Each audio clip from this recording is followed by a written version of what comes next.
of our talent management, which is need analysis. And when we say need analysis, that means need analysis of talent, whether the talent is available inside the organization or outside the organization. So we need to identify where that talent lies in the organization, where what are the competencies you are looking forward to, and what are the competencies your organization is actually having. So the need to fill in that and bridge in that gap. So that is what we will be discussing today in this lecture, that is need analysis. So need analysis, basically it is the process in which company identifies training and development needs of its employees so that they can do their job effectively. When we say that company has to identify training and development needs, question arises, how do we come to know that this need is required, this need is there in the organization for identifying our talent, right? So that has to be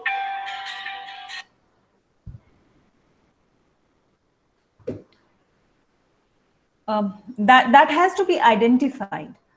And when it comes to identifying, a need analysis is generally a part of appraisal. Generally, when we talk about need analysis, because it is only when once your employee is performing in the organization, then only you will be able to know out the gaps. So generally, it is a part of appraisal process, and at the end of the year, an employee has to complete obviously all the assignments that has been assigned to the employee, and then only a training manager or your HR manager or a talent manager will be able to identify whether the competencies which are required for the organization, are they there or in the employee or not. So managers need to identify what skill set is required to complete the job or the process. Then managers also need to assess existing skill levels of the team members, and they need to determine the training gap. What is there, what are the skills or the competencies a person is having, and what is required at the organization level, so that the gap can be filled in by through training. So training gap is identified as the difference between the skills required to complete the job and existing skills of any particular team member.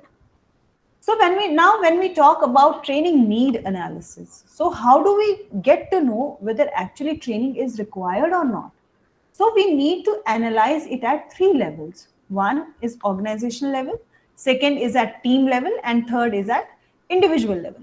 So when we talk about organization level, that means there are certain needs which may cover everyone in the organization. Let us suppose, for example, where the development and survival of business depends on the greater willingness on the part of its manager and workforce, is generally to accept change, or where the whole business is moving to a new site. Initially, you were into one particular business. Now, organization is moving to something different. It is trying its hand on different ventures, different things, because of the competition which is prevailing in the market, and to stay ahead from their competitors. Businesses might change their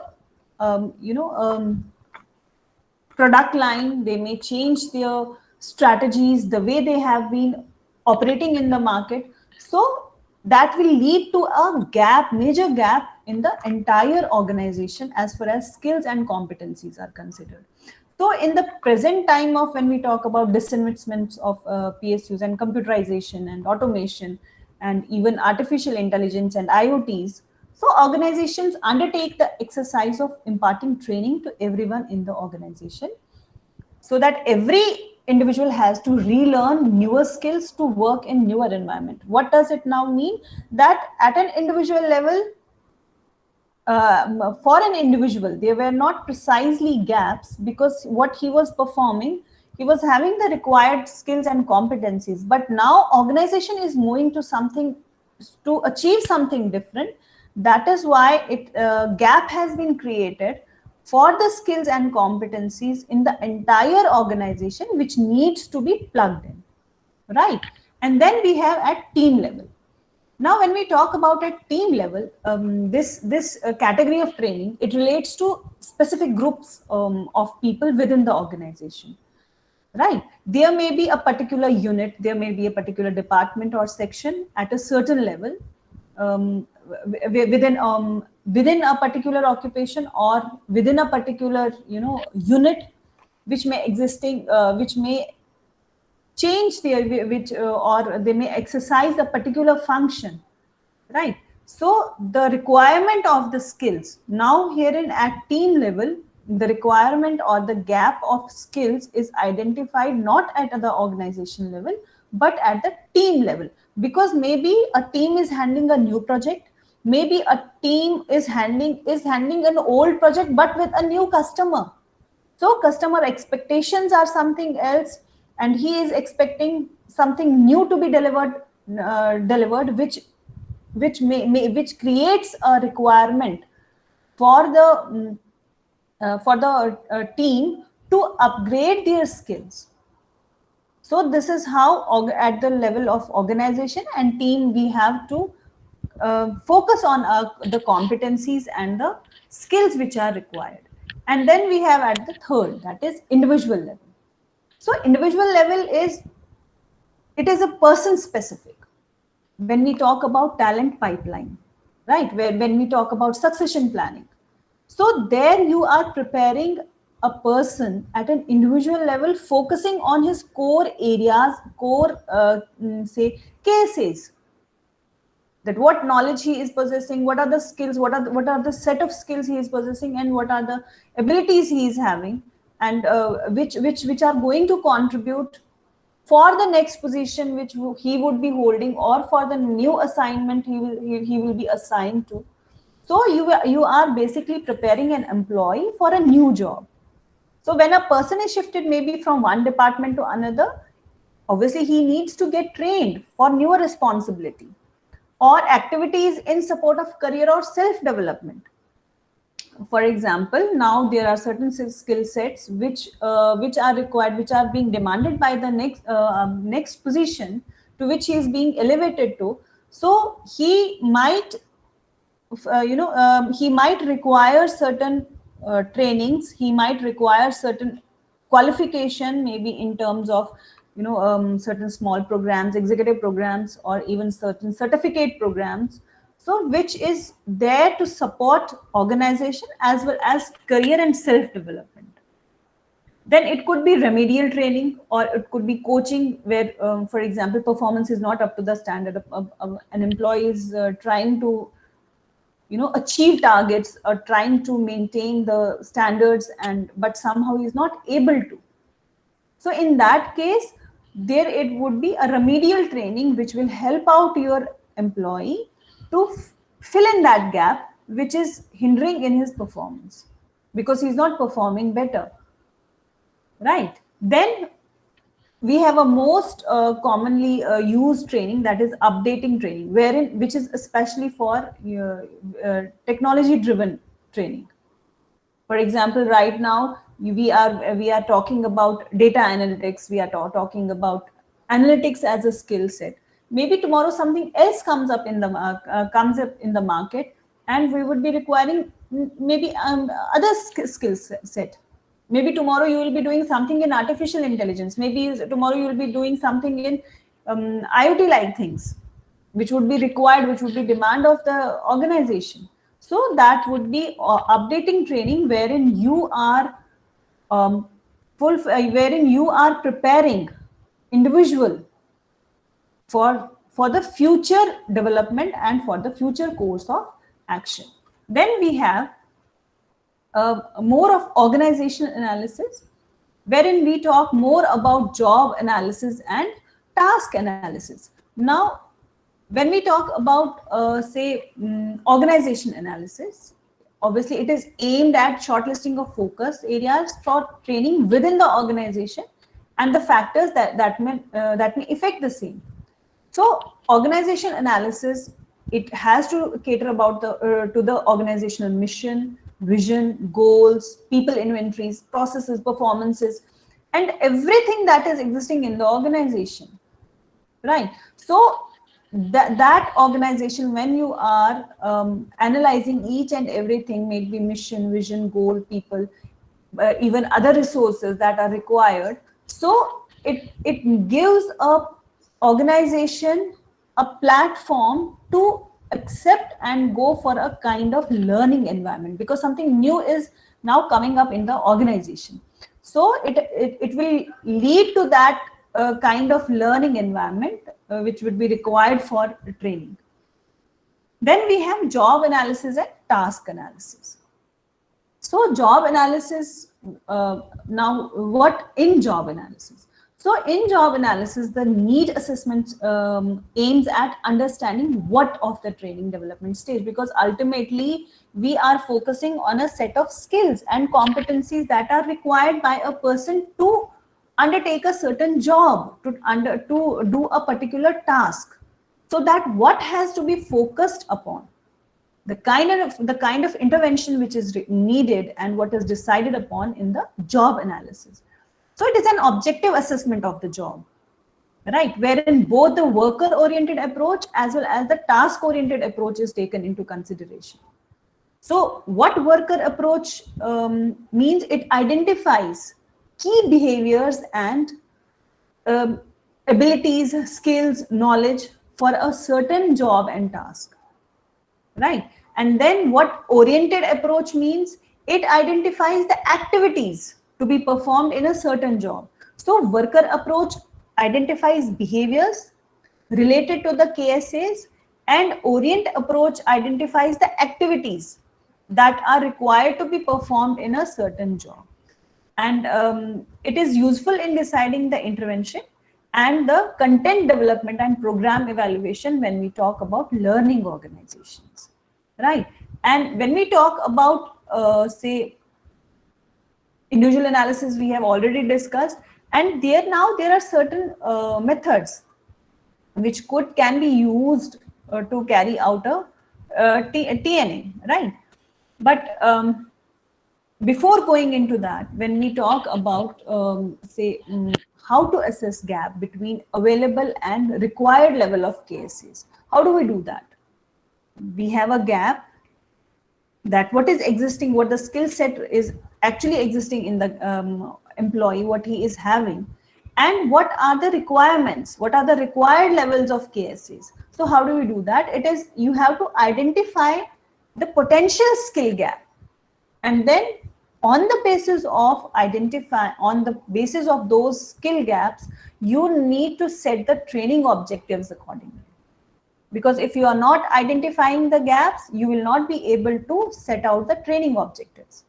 Then second is determination of training needs with due consideration of its relative advantages and disadvantages. Now first you have identified the gaps. Second, you need to determine that what a particular need, what its advantages are, what are its disadvantages are, so that you can precisely chalk down your training program, right?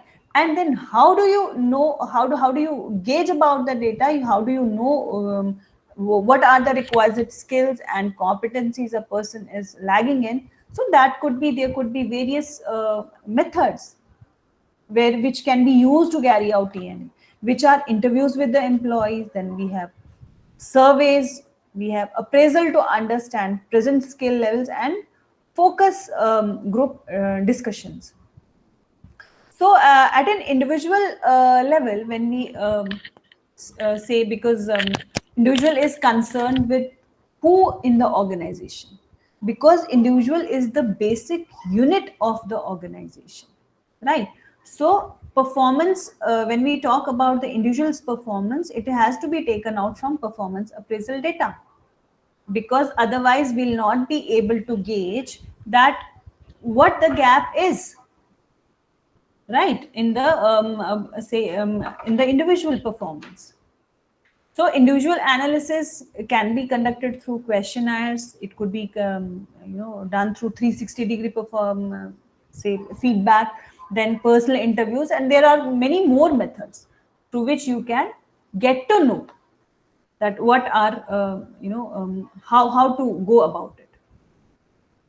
So then it could be surveys when if you go, like management graduates generally go for internship programs. So when you go in PSUs for internship programs, they generally give you the satisfaction surveys. They give you performance related surveys so that they can identify the gap. And it is for the huge number of employees who are working in the organization, big organizations where it is very difficult to get the data.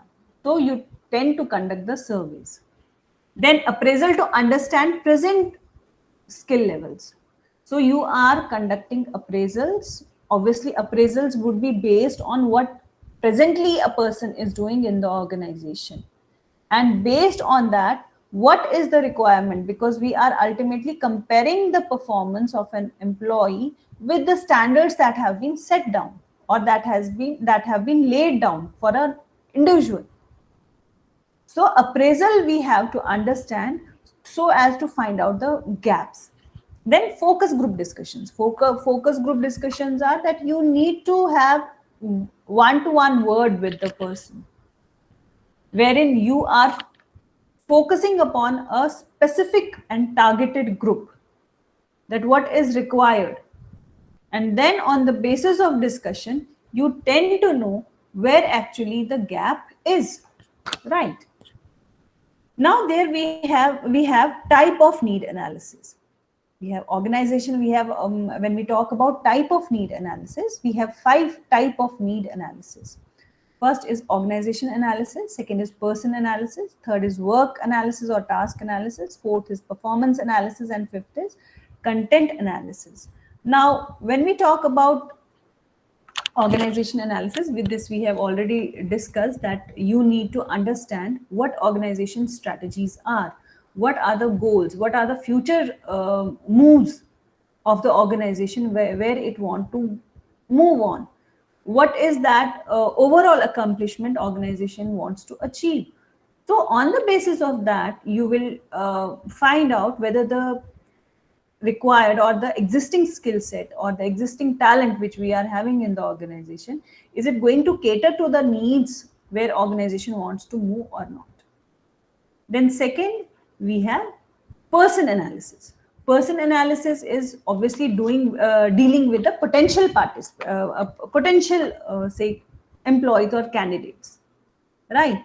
And it is very important to know about the existing level of the knowledge, what person is having, what is their learning style, and how they are going to grasp. Because learning style and absorption of that learning will vary from person to person. So you need to cater. Now, that does not mean that for every single individual you need to have a customized training program, but you need to identify at least a group which has got a same or common, learning style, or the common KSAs, so that a customized program can be made for that particular group or that targeted employees, right? Then they have then they need to formulate whether they are ready to accept the changes, maybe the changes in policies, maybe the changes in procedure, equipment, which is gonna to necessitate training, or which is gonna to push them for training. Otherwise, because until and unless your individual, your person is not self motivated and self driven towards the training, training is not going to be of much benefit to the individual, right? Then we have work analysis or task analysis. Now, through this analysis, task is being performed. So this is an analysis of the job and the requirements for performing the work, because every job requires a specific set of skills, a specific set of competencies. Sometimes it might happen that a person is right, a person is having the skills which are required from for some other job, not for the job he is currently performing. So that means you need to have your work analysis, you need to have your task analysis to be done. So this analysis will seek to specify the main duties and skill set which is required, which will help in ensuring that training which is developed will include those relevant links to the content of job. Then next we have performance analysis. Performance analysis, it will give you the input about the employees, because the employees are performing against the standards that have been laid down. So if performance is below expectation, now question arises that all employees who are performing below your expectation, is training required for every person? No, you need to analyze that why performance has not been met. Is it because of the skill set, because there was deficiency in the skill set of the person, or because it was over realization or target setting, or because he was put in a wrong job, because actually skill set which a person is possessing is not suitable for the job which he is already doing, with the result his performance is going down. So you need to try to find out that what is that which is leading to the gap in performance. You cannot just go and put a person on training. So you need to have a proper analysis before putting a person on training. Then lastly, we have content analysis. Now, this analysis is about the procedures, the policies, the SOPs that are being used for the job, right? So it will, this analysis will, help you in finding out that what knowledge or information is used on the job. Where from this information should come? Has it to be come from manuals? Will that information come from documents, or it will come from certain regulations? So it is important to know that the content of the training does not conflict or contradict job requirements. So you need, as an experienced worker, you have to assist your employee with certain set of information, and that certain information has to be very good in the content, because the information which a person would be relying upon, that has to be of very crisp and solid content. Otherwise, because otherwise person would be, your employee would be depending on that information, that set of information which is not required, and with the result he may landing up doing a particular task not the way it is being assigned, or not the way it is being expected to do, right? So this is how these type of need analysis you need to identify as a talent manager, that what are the requirements of the talent, where I want to take my talent from today and to the next level where organization is expecting to move, right? So this was all about your need analysis. And when we talk,